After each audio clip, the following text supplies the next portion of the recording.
Rare book room. Woo, rare book room. Yeah, it's a big book room. Look at all these book lovers. Isn't that great?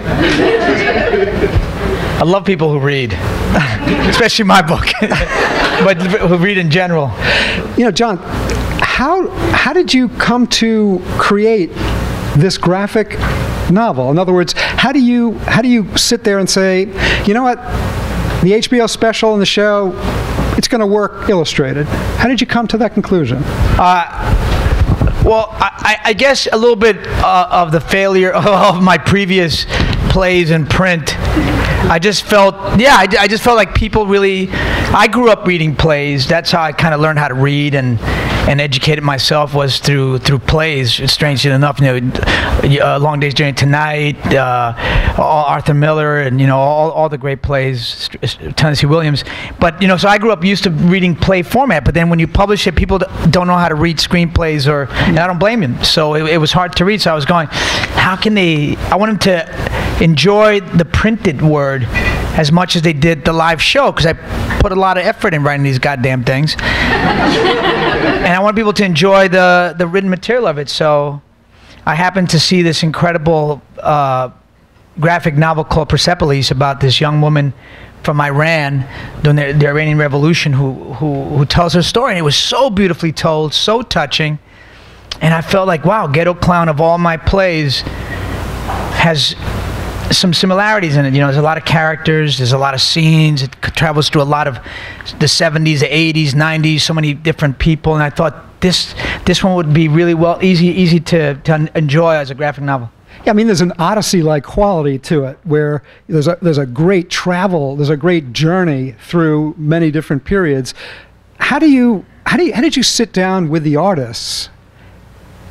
How did that work? How did you relate what you wanted to see in there, or did you relate anything to them to get them going on it?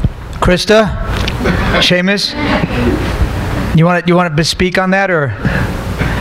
Well, what did you show my multifariousness? I mean, Krista and I met a lot, and then she met with Seamus, and she came to see the live show. She came to the taping of the HBO. She saw the HBO. I sent her documentary footage of different shows I'd done before up to the HBO special. I gave her the script, obviously, and I had adapted it a lot. We had trimmed it down, and I put a lot more descriptions of things that weren't really clear on the HBO thing or on the page. And then I gave her a lot of personal photos, gave her addresses, and I think we approached it like a documentary, right? Getting as much info so that they, and then what's crazy is how Seamus and Krista filled all the stuff that I never saw, because there were no cameras back when I got arrested at 110th Street Precinct. There were no cameras. There were no surveillance. Thank God there were no surveillance cameras. But when I see her drawings, because she's got the Google map and the location, the photograph of the precinct, and pictures of me at that age, but she puts it all together, and it's like my memories are now alive in the book, and it's a weird, beautiful thing. And when you see it in its finished form, do you have input? In other words, do you say, you know, that's too strong, let's take that panel out? Or do you say, you know what, that's not really how that woman looked. She looked a little bit different than that. Like, are you police sketch arting some of this stuff where you're describing it? I mean, I'm not a Gestapo type of graphic novelist, like it must be done correctly, otherwise he will be suffering. I'm not that kind of guy, but you know, we did talk about certain things that, you know, like, for example, my father's expressions at the end of the graphic novel,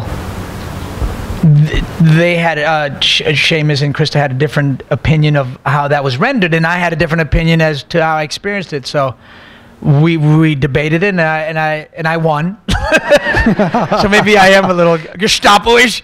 No, I just thought it wasn't really, it was a one-sided forgiveness, you know what I mean? Interesting. And they had made it a two-sided, and it wasn't. I forgave my father, but it was a one-way street, so I needed to make sure that was authentic to the situation. You know, speaking of this journey, your family moves here from Bogota, Colombia. Why did they move to New York? because this was New York has always been the land of opportunity, and it was very Latin friendly, sort of. Not as Latin friendly back then as they were. Somebody had oversold New York because we were the second Latin family on the block, and it was a shock for the poor white people in the neighborhood. Oh, it was more of a shock for us because they made it. They would not let us forget that we were other, and there was a lot of fight. I mean, I grew up fighting a lot, and made me. I guess maybe survive Hollywood in a way. But yeah, so everybody was coming to New York, man. All the Latin peoples. And when you arrive here, you move around a little bit, don't you? Your family moves a few times. Yeah. How many times did your family move? I moved every year of my life till I was about 16. Yeah. Did you ever unpack a box? We didn't have that much to pack in the first place, but I guess my parents were following. They weren't on the lamb. They weren't on the lamb. They were just following the American dream. I know it looks like we're running away from creditors and whatnot, but it wasn't. Maybe, I don't know. But it was just when we first moved to Rose, we were on Roosevelt Avenue, right by the train, and we all lived in one room together, all four of us. And then the next year, it got a little better, and so my parents got their own room, and my brother and I lived in a Murphy bed in the living room. And then next year it got a little better, and we would move to another room, until eventually we all had our rooms, and life got better. So from your perspective, things are getting better. Yeah, things were getting better in their own weird kind of way. And the thing that struck me when I read the book, which is really fascinating, is that up until the arrival of disco, you were a nerd in school. I was a nerd for a little while. I was a really good nerd too. I was a little ghetto nerd. My hand was always up. I'd finished the homework before before I got home. As soon as he handed out the mimeograph. Remember those mimeographs? Remember the smell? You'd smell it and you get high. Purple. Yeah. And my hand was always up. I was getting A's and everything, and then all of a sudden, I don't know, hormones kicked in, and I wanted to be cool, and I wanted all the girls to like me, and you also blame the hustle. As soon as the hustle came around, you had a whole different agenda, didn't you? Yeah, well, it all coincided with puberty, so it was all perfect for me. It was like, the girls wanted to dance close, let's dance closer. Your friend Ray, you describe him beautifully. He's described you describe him, I think, as being paranoid in reverse. Right. Which is a wonderful, wonderful expression, paranoid in reverse. Tell us what that means. He was just a super positive, optimistical. I know it's not a word. Optimistical type of guy. That's what a paranoid in reverse. He just thinks that everything's going to work out. And I was not that kind of guy. I was like just regular paranoid. And pessimistical. Which is not a word either. But an experience. And he had interesting insights on people and their money and what you could do to get that money, correct? Right. When you grow up not having and disenfranchised a little bit, you're not going away on vacations, you're not going away to Capri, and you're not going away to Amalfi Coast, you're not going to camps. You're just hanging out all summer on the street. That's all you got. You don't got tennis lessons or nothing. You just got to make up your own fun. So his idea was to go on to do an open mic night on the IRT number 7 train. And I was like, shoot, I don't know, I don't got the courage, but shit, he would make me do anything. He could talk me into anything because he was so ballsy. Tell us about tell us about that 7 train. I don't want to give it away because it's so funny, but tell everybody what happens. What does he get you to do on that train? He gets me to kick in the conductor's booth on the number 7 train going to Manhattan when I was 16, right before you can get arrested, for real. And we kicked it in and grabbed the conductor's mic, and I started doing voices and stuff, and I say, you're chicken hawk, boy. Lucy, don't do that to me. And I don't know if people were really enjoying it or not, and all of a sudden cops came in and they grabbed the 2 of us because I didn't realize we had vandalized. I had no idea but that's what vandalism is. But I found out shortly that what I had done, and they handcuffed us and took us to the precinct. My parents had to take off from work, and they were pissed off because they didn't like to be taken off from work. And is that a stand-up's dream, to get to do stand-up on in a conductor's booth on the subway where you've got a captive audience of like 20 cars? I mean, now that I'm a lot older, I think it's pretty cool. But at that time when I got arrested, I was terrified, man. Terrified. They handcuffed me to a chair. The lady was typing this. They had typewriters back then to type down my name. My mother comes in. Ay, ¿qué dice mi hijo? Crying. My dad wants to beat the little crap out of me. I knew he was going to. Abuela, prepárate. That means your ass gonna be kicked. You know, Ray Ray plays a huge role in the book. How did you meet? Well, Ray Ray was from Brooklyn, and he had just come from Brooklyn to Queens, and we were both in IS 145, Joseph Pulitzer school, and he was the coolest person I'd ever met up to that point, and somehow, I don't know, he felt like he could hang with me. I mean, I wasn't cool. He was cool, and he was this handsome dude. He had the biggest fro in the school. And all the girls would come to the door and look at him, and I'd be like, you know, so I get the fallout, and that was great. And it was an incredibly symbiotic relationship. You know, he had cool, and I could do his homework for him and shit like that. Back then, I mean, when you think back on it, is cool with Ray Ray? Is it an aesthetic or is it protection? Oh, it was a little bit of everything. I mean, he was so cool. He also could fight. He was part of a gang called at the time the Latin Tops. I know it sounds like a singing group, but they were a Brooklyn gang affiliation, and he could fight. You know, we would practice fighting at home all the time. He'd try to get me ready so I could beat some people up. And he protected me, you know. When I got beat up, I got jumped once by these two Italian guys, and I was supposed to fight one of them, but the other guy was hiding, and he came out, and they both jumped me. So he and his friends beat them up. So it kind of a weird justice, but it was justice. Now, in situations where you're in your neighborhood out there and you're surrounded, and you know you can't get out of it. There's just no way out. I mean, you could cry, but you're not doing that. And you can run, and you can't do that. Your strategy was an interesting one, painful one. But what was your strategy in a situation like that where you're surrounded? Oh, well, you mean particularly when I got jumped by? Well, when you're surrounded, you're asking for the toughest guy. Oh yeah, that was another time when I had a lot of fights. I mean, I didn't win all of them. I mostly got my ass kicked. Let's put it that way. I wasn't in fights. I just got my ass kicked a lot. I want to be correct. I got jumped by all these white kids. I was crossing the park. I guess I shouldn't have been in that park. I didn't see no land people allowed, but inside. But there must have been one that I missed somehow. And they circled me. And I don't know. Luckily, I had a mouth on me, and I was like, "I'll fight the toughest one. Who's the man here? Who can take me? Come on, you all got to beat me, you pussies." And of course, somebody said, "I'll kick your ass." I was like, "Oh fuck! I thought they were all gonna." This is not what I really wanted to be. So he kicked my ass.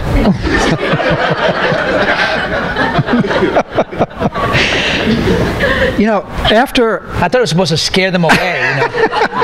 If you say something like that, oh no, this guy must know what he's doing. But no, he took me up on it and kicked my ass. After all this, you wind up with a slot at Strasberg's. I mean, at the Actor Studio, you wound up with a spot in there, didn't you? Yeah, eventually. I mean, I went to I studied with Sylvia Lee at her little showcase there that I found in Yellow Pages, and I studied with her for about 2 years. And I was 17, 18, and then I got into Lee Strasberg Institute, and auditioned, and I got to be in his class. And what was he like? Very serious, very, very, very serious man. It was towards the end of his life. He died pretty soon when I was in his class. My acting, I think, killed him. But I was terrible back then, really bad. thank God I've improved. Maybe not according to some reviewers, but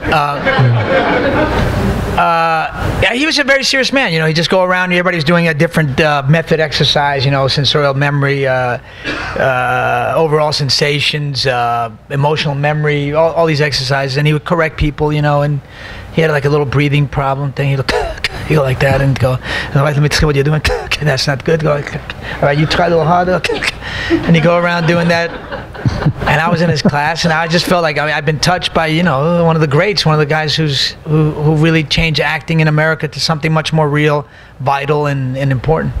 When you think of your career today, what was the big takeaway from Strasberg? In other words, what do you learn? What is it that you come away with that you say, wow, I totally get it? Well, I mean, I studied at Uta Hagen School at HB Studios, which was more... I mean, they all came a little bit from Stanislavski. Almost all American acting teachers took something from Stanislavski, because he's the first guy to break down acting into a technique. Before that, people thought it was just like magic, and he's the one that first analyzed it and made it a science in a way.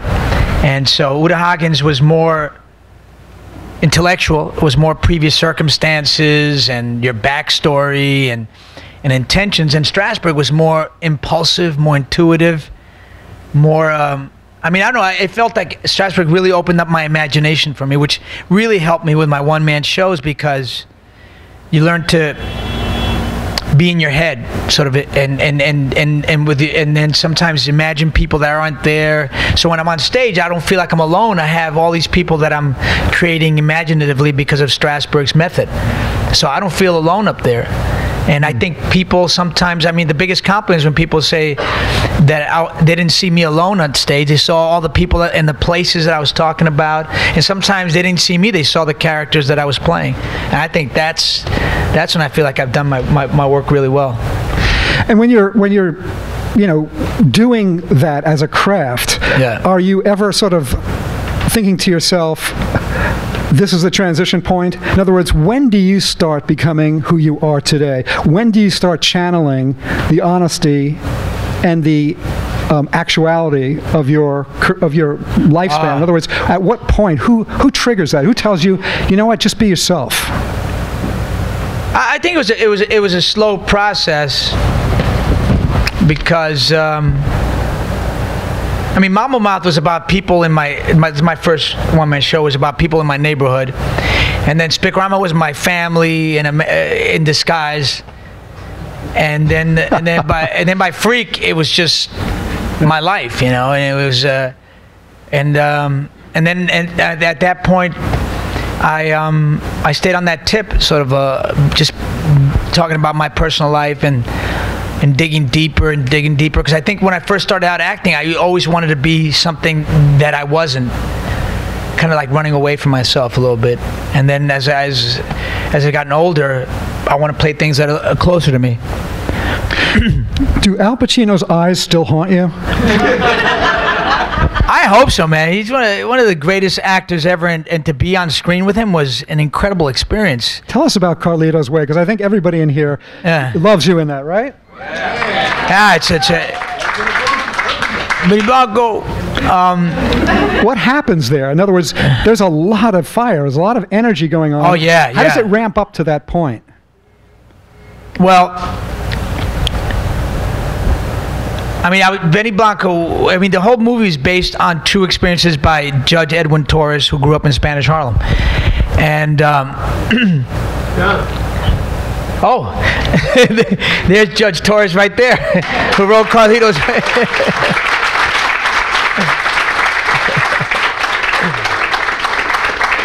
I'm glad you said you're there. I can't see that far anymore.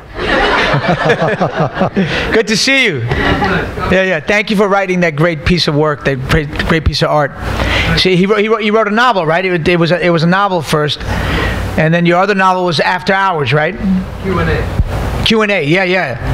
And so they turned it into a movie, and I mean, I knew people like Benny Blanco growing up, you know, and then I did a lot of mad research, and I met these guys that were kind of like Benny Blanco in the Lower East Side, and I hung out with them for a long time. And so when I came to Carlito's Way, I was ready to just go off, and Brian De Palma just let me go, man. And I found myself cinematically. I mean, I found out what film acting to me really was that it has to be an incredible, real experience of the moment. You can't, I don't know, it was just, you have to just be in that moment as much as you can be. And Brian De Palma was helping me, and working with Pacino, who's one of the great, I mean, he's just so present, man. It's like playing against Djokovic or somebody like that. It's just like whatever you send that to him, he's going to send something back. He's fearless. Was there any resentment at all that Al Pacino is playing Puerto Rican? I mean, that he is. Why didn't they cast a Puerto Rican for this role? What is Al Pacino doing there? Of course. Okay. I mean, of course. I mean, so many Latin actors at the time, and it's like, what? Okay, we can't play any of our own roles. Finally, a story about us, but we can't be in it. You know.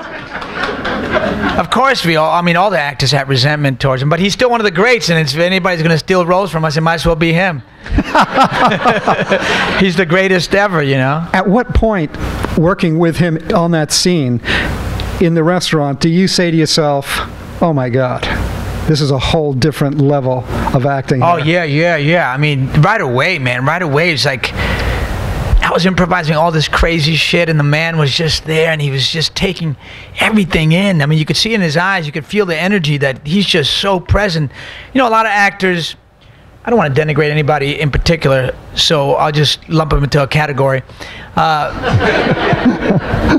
They're very worried or very aware of how they come across or how they want to be perceived, so they kind of prepare mannerisms and prepare a persona, and and they present this persona, and most people buy it, but real people who love acting see that it's a facade, but not Pacino. Pacino is 100% who he is. That's who he is, and that's who he comes across as, and that's the great beauty of his acting, which is a little different than De Niro's beauty of his acting, because De Niro channels things through a character, even though it's still him, it's through a character. But Pacino he's mostly himself in the most incredibly free and naked way you ever seen.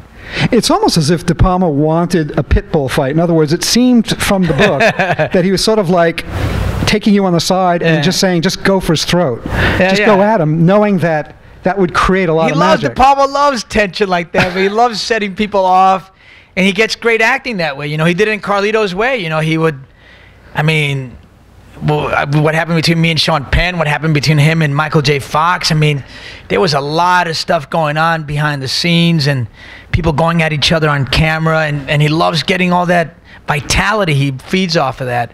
That's why his work is so powerful, man. Does it make, do you find when he does something like that or someone starts clashing that, do you find that you're sort of that you've got to reach for better and better stuff inside yourself? Yeah, De Palma's a perfectionist. And, sometimes we did like 30 takes. And this is back when it was film. People didn't do 30 takes on film, It was unheard of. And we would do crazy amount of takes till he had exactly what he was looking for. And I loved it, man. I loved working with him. And what was he looking for? That little bit of magic? The outside viewer or the person just observing this couldn't tell the difference between one take, like the 34th and 35th take? Yeah. But he's looking for something, there's just a little bit of magic he's looking for that only he sees? I'm not sure what he's looking for, but he's definitely looking for something electric between two people. He's looking for a real dynamic situation, and he loves it to be as raw as possible. Must have hurt getting thrown down that flight of stairs. Well, I only fell down for the first 5 or 10, and then a stuntman fell the other 100 steps. What's the Disney disease? In your book, I think your grandfather, you have this heart-to-heart with your grandfather, and your grandfather says, John, you've got the Disney disease. You have to break out of that. What is that? Well, wow, automated applause. I love that. It's a cell phone. It's a ringtone. It's a little bit of a American society and American the chasing of happiness. sort of a artificial state of being that's always happy and you're always content, and somehow depression and sadness and all these things don't configure into that equation. And I think Latin people, especially Latin people from the old school, they were really, I mean, all emotions were valid. All emotions were part of your life. And in America, somehow we all got to be Disney. We all got to be happy, and we all got to be successful, and we all got to. And life isn't really like that all the time, or hardly any other time. And this is a really personal question. Like the others haven't been? No. I don't know what you're talking about, but it feels kind of personal to me. I mean, now you're scaring me, because what more fucking personal can we get? Is it hard doing what you do? Acting, or is it hard reaching in? Oh, that being completely honest, being honest with your family, whether they like it or not, just being completely truthful and naked and transparent. Is that hard to do? I mean, Ghetto Klown was the hardest thing to do. I mean, Freak was the first time I did that, but I didn't mind in Freak so much because I had so much animosity towards my father that it was kind of like it was by getting even with him, in a lot of ways. But Ghetto Klown was harder because I was going after myself, so I was revealing a lot of stuff that was very personal to me and very embarrassing, and I was embarrassed every night, I'm not gonna lie. And I was like, oh God, I gotta tell everybody about this shit, all right? And I would prepare all day and do my method stuff so that I wouldn't feel embarrassed. I could just be in the moment. But yeah, I mean, Ghetto Klown has a lot of stuff that's, I mean, I was sharing things to hopefully inspire other people.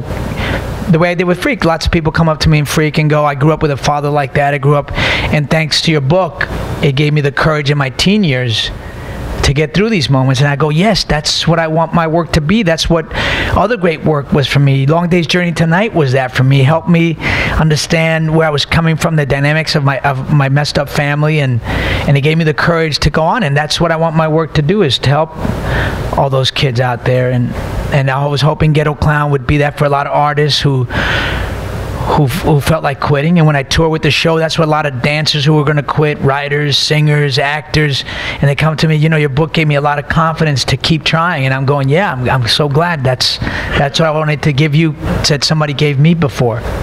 That's what's interesting. People, I think, have this misperception of you that you shoot from the hip. It's all gags. It's all stuff that you're... Yeah. But it's a craft with you. I mean, people don't realize that you're a really serious actor, that you're incredibly well trained, and that all of the stuff that they hear and all the stuff that they see, that's a craft. That's something you are trained to do. It just seems to come out as if it's loosey-goosey, but it's not. Right. Well, I mean, right? That's what it's supposed to look like. You didn't spend hours and hours preparing, but it is hours. I mean, Ghetto Klown took me 8 years to crack the career paradigm in one-man shows, because people had tried before and had failed, and it was a really hard paradigm to do when you're a successful person, to tell your story.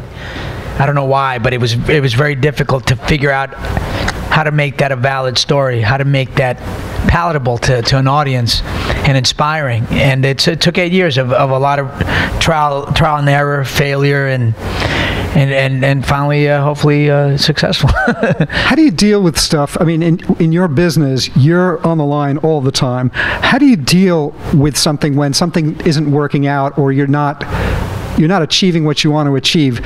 Do you throw yourself back into it? Do you take a break? Do you just rationalize it and move on? I mean, how do you cope with something not working out right away? You mean like in the one-man shows, in a movie? Yeah. Or? Yeah, in other words, you sit and you write at home and you create something like Ghetto Klown, and it takes 8 years. Yeah. How do you keep going? What do you tell yourself so that you don't just give up and say to heck with it, maybe this is the wrong thing to be doing? I mean, I'm not gonna lie to you. There's a lot of times you feel like quitting. I mean, it's just part of being an artist. You don't always feel like. I mean, you have your vision, but sometimes you feel like maybe I'm way off. Maybe I'm wrong. Maybe this is not possible. Maybe I'm just not gonna figure this out. Maybe it's just always gonna suck. And but I perform it and there's enough positive feedback from the audience that I go, oh, but this is working and this is working. I just got to figure out, you know, the second act or the end or the, you know, I try to be more analytical about what's not working than just, you know, sort of in crisis mode.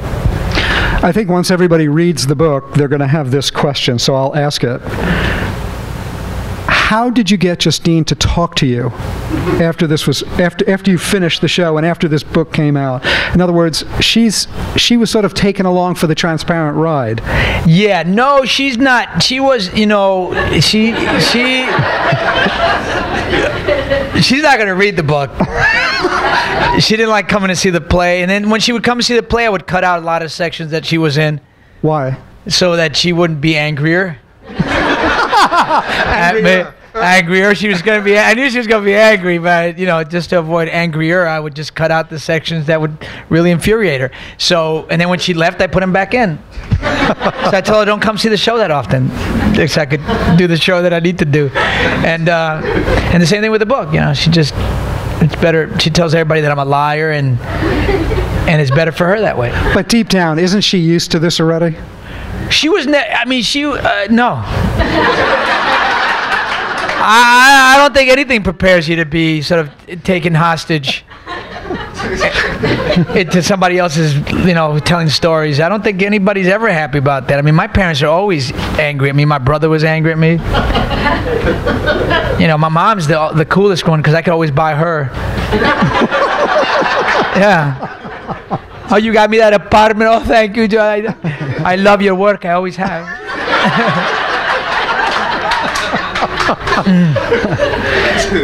Given your experience and given your background, how do you de-macho? In other words, you retain it in your work, but you've also done a miraculous job of pulling it out of yourself. You've pulled out the destructive parts of macho, the self-destructive parts of it.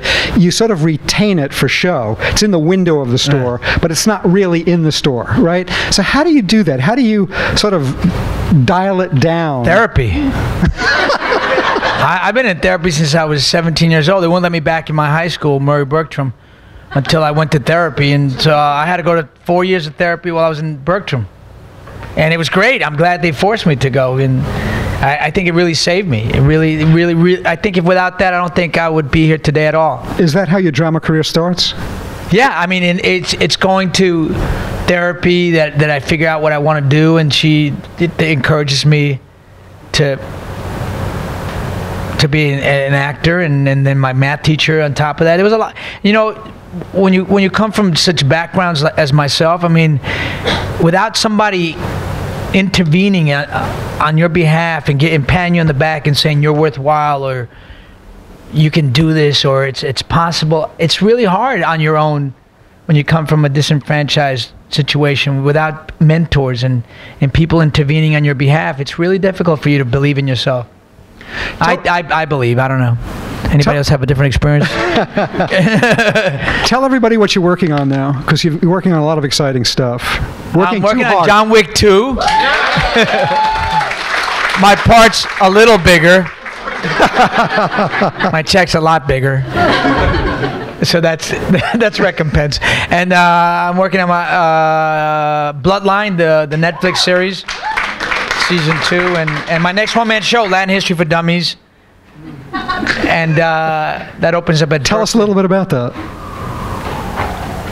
Well, you know, I read this horrible, tragic statistic that 45% of Latin teenagers drop out of high school, and I understood why. I mean, we're not in any of the history books. They don't talk about any of our heroes. We're just like, there's nobody that looks like us, talks like us, is like us, doing anything great in history. And it's all lies. It's all lies, because I've done massive research in the last 10 years and found that we were in the American Revolution. We had generals, Cuban women in the South, sold all their jewelry to help the American patriots. We were in 10,000 Latin people in the Civil War that nobody ever talks about. I mean, we're never even mentioned. It's crazy. Like, we were wiped out. We were in the war. We were even in the War of 1812. Nobody even knows what the War of 1812 is, but we were there too. I mean, 500,000 of us fought in World War II. You never see one goddamn movie with us in it. And From Eternity is about a Mexican guy, but they make it Frank Sinatra, but it was our fucking story. Anyway, so that's what Latin History for Dummies is. How do you take something like that and make it funny? Because it has to have you in there, doesn't it? Yeah, it has to be funny, otherwise, yeah, people get angry at me. So I went to comic clubs this time. I never really performed in comic clubs. I did mostly performance theater and theater. So I put myself to go to comedy clubs, and it was tough at first. I'm not gonna lie, it was not easy. The first few were rough for both of us because they want jokes like that, and I didn't want to give jokes like that. I want to give material. I want to give story. I want to be a storyteller first, and mostly. And so it's a battle. It's been a battle. Hopefully, I'll win. Last question. But I can't guarantee that. Last question before we turn to Q&A. Do you see yourself as an actor who's funny, or do you see yourself as a comedian who can act? I mean, I'm such a crazy hybrid. I don't know of things. I mean, I'm definitely an actor who's funny, but you can't. I mean, there's a lot of. I mean, dramatic actors can't always be funny, but comedy actors can be dramatic. It's somehow. I mean, you ever seen Brando and when he did Bedtime Story? It was terrible. Trying to be funny, it was not good. Not a good look for the brother. So but yeah, I guess I took acting very seriously. So I would say that I would say I'm an actor who's funny, but I also write, so it's a little different. You guys want to do Q&A? All right. Yeah. Let's open up. I want to hear what you guys have to say. It's your turn to give back to me. I've got cards here, questions on them. You're going to listen to them, or Q&A from them, or your questions? Well, these are Q&As for you guys. Filled these out, right? Yeah. All right. Oh, you didn't take hers. More? You didn't take hers, or his. I'm an old man.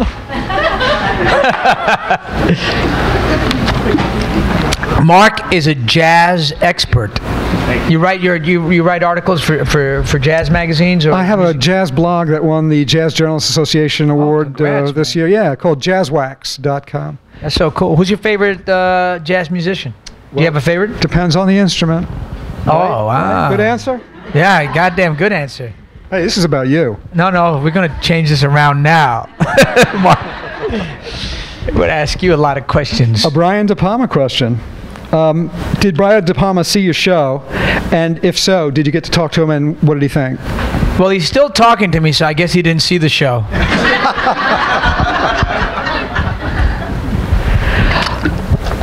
Does Al Pacino still talk to you? He wouldn't come and see the show. Why?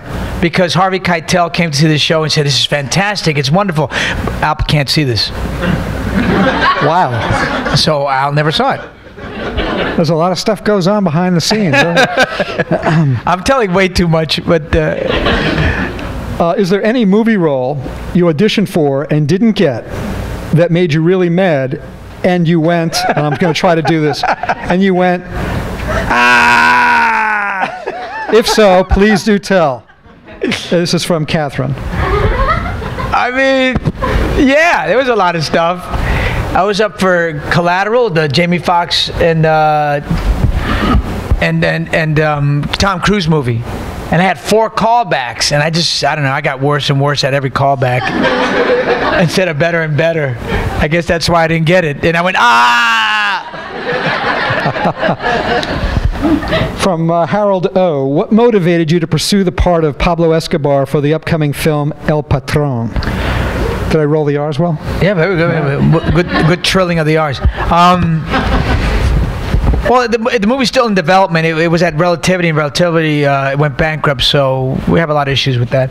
But I did an amazing audition for the movie, for the role, and that's where I got the confidence that I feel like I could really do. I did an amazing job. I'm not gonna lie.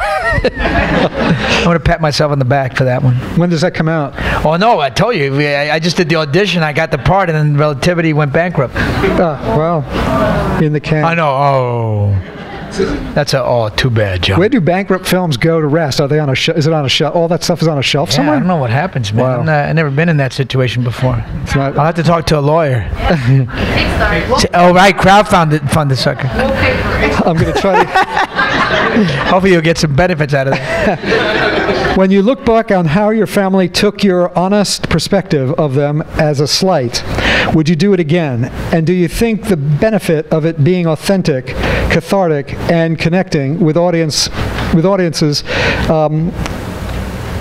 outweighs the dissatisfaction of some? So, when you look back, would you drag your family through that again? Have I captured that right?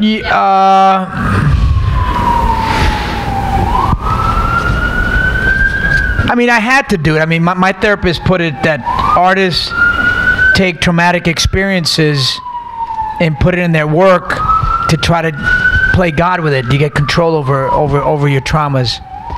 So I needed to do that for myself because of the way I grew up and everything. And so I would have done it again. I mean, maybe the scenes with my brother, I would have explained it to him a little bit more or got his approval a little bit more before I made him a victim of it.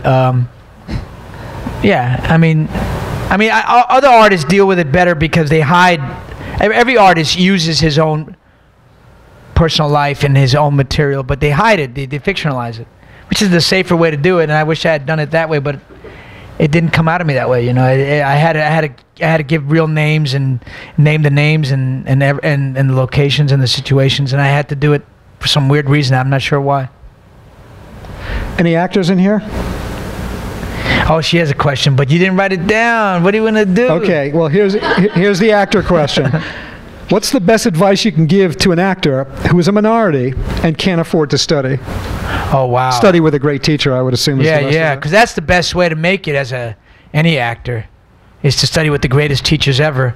But you know, there's a lot of schools that are not that expensive. I mean, HB Studios was one of those great egalitarian schools where I had no money, and you know, I would pay for it with my Kentucky Fried Chicken check, which minimum wage back then was mighty minimum, and you know, they make it really affordable.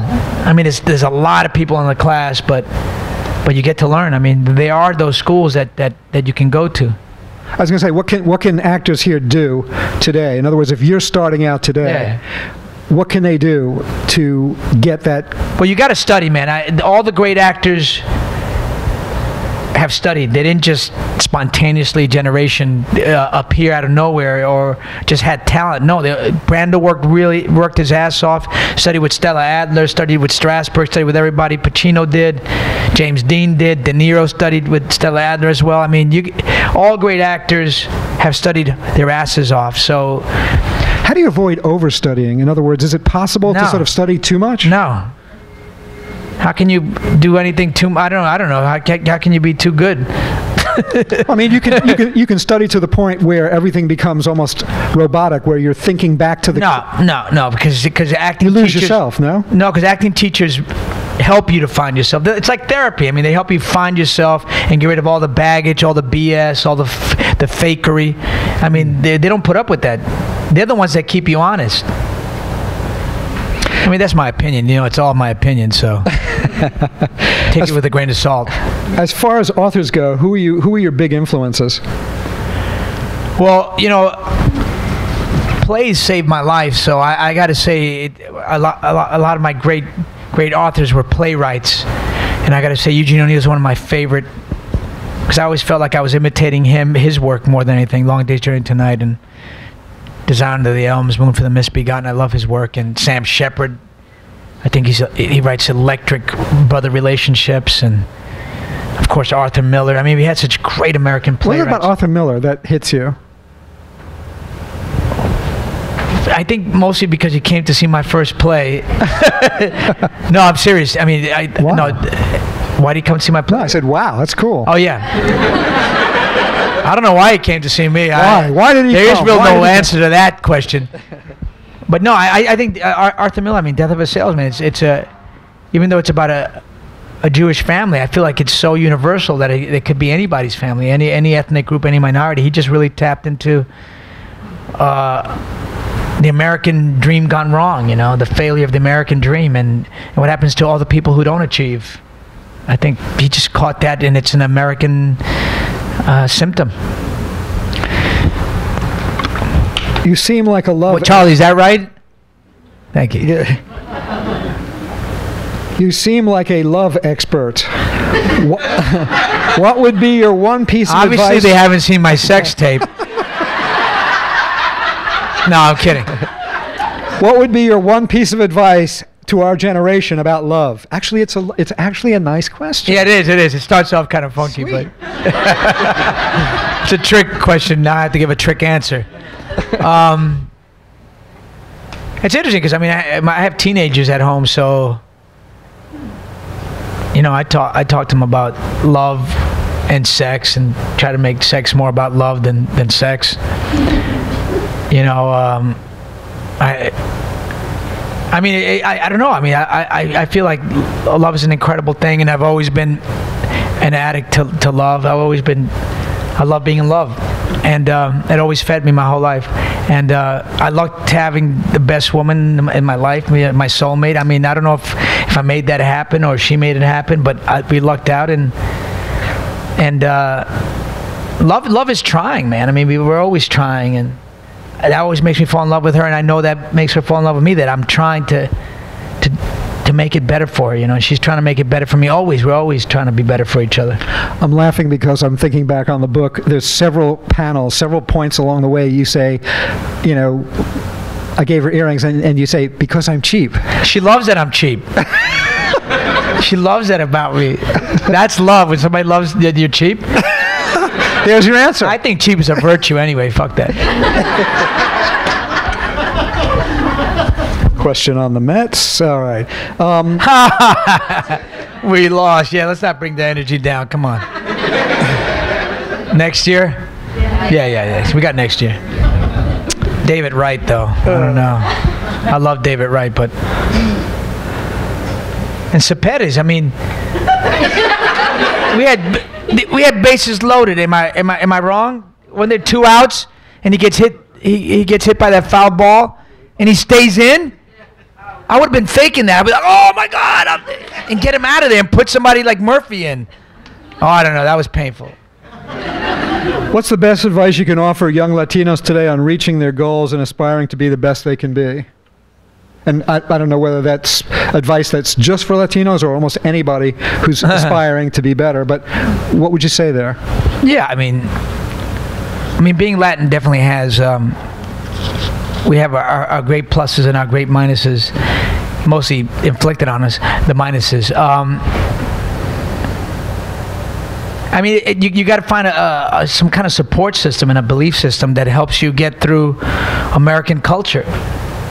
It's fascinating. Yeah, because I mean, I had to do that growing up. You know, had to try to come up with my heroes and my belief system because there was no reason for me to believe that I could make it. And my parents knew that, and they tried to protect me from being an actor because they go, "Nobody, what are you going to do? You're going to be a failure. There's nobody like you out there. You're not going to make it." And you know, for the most part, they were right. I was always the only Latin guy in my acting classes, the only Latin guy around in all these places, but somehow something kept me going. I'm not sure what it was, but you have to kind of fabricate your own heroes back in the day. Not anymore. Now you got so many great heroes out there. You got Guillermo del Toro, you got Iñárritu, who did Birdman, you have Benicio del Toro, Benjamin Bratt, Lin-Manuel Miranda, you have Junot Diaz, who's a great novelist. So yeah, you can find there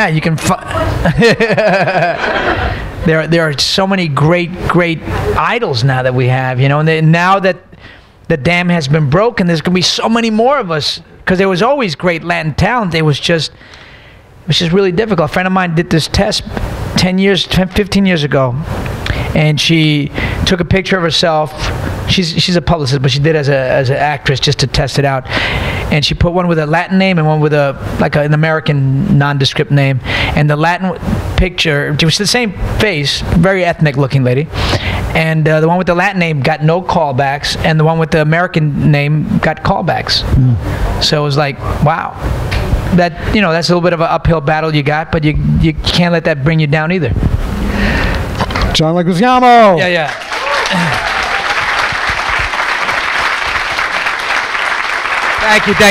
Thank you, Mark.